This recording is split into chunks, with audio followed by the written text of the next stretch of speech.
Guys আজকে আমি ঢুকছি আমার ছোট ভাইয়ের আইডিতে, তো দেখতেছি যে মিনাস লাইনে আছে, ওর একটু অ্যাড দেই, ওর সাথে আমার আইডি চলে যাওয়ার একটা প্র্যাঙ্ক করি। রায়ন ভাই, তোমার সিজন 8 এর আইডিটা কই? এই আইডিতে কেন? আরে মিনাস ভাই, আজকে রাত্রে আমি গেম থেকে বের হয়ে সকালবেলা দেখতেছি যে আইডির ভিতরে ঢুকতে পারতেছি না। আমার আইডিটা তো মনে হয় হ্যাক হয়ে গেছে ভাই। আসলে সত্যি তোমার আইডি হ্যাক হয়ে গেছে? হ্যাঁ ভাই, সত্যি বলতেছি, আমি আর আইডির ভিতরে ঢুকতে পারতাছি না, আমার আইডিটা হ্যাক করে নিয়ে গেছে। ভাই মজা করিও না, সত্যি সত্যি। আরে ভাই, আমি মজা করব কেন? তোমার কি মনে হয় আমি মজা করি? এইসব নিয়ে কেউ মজা করে ভাই? সত্যি সত্যি আমার কাছ থেকে আইডিটা হ্যাক হয়ে গেছে। আচ্ছা ঠিক আছে, তাইলে তুমি থাকো, আমি গেলাম। আরে মিনাজ ভাই চলে গেল কি লেগা? বুঝলাম না, দেখি তো আবার একটু অ্যাড দিয়া।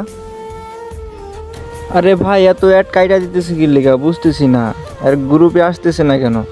কিরে তুই এত অ্যাড্রেস কা দেখো তো, তোর গ্রুপে আইটেম চাই না, বারবার অ্যাড কার্ড দিতেছি। আগে তোর ভালো আইডি ছিল, তোর গ্রুপে নিতাম, এখন তোর ভালো আইডি নাই, তুই গ্রুপ থেকে বারো। আরে কিক মারা দিল, সমস্যা নাই, ভালো আইডি নাই দেখে আজকে কিক মারা দিল। ভালো আইডি থাকলে ঠিকই খেলতো, যাই হোক ব্যাপার না। তো গাইজ, তোমাদের কাদের বন্ধু এমন আছে যে ভালো আইডি থাকলে খেলে, না হলে খেলে না? কমেন্ট বক্সে বলে যাও।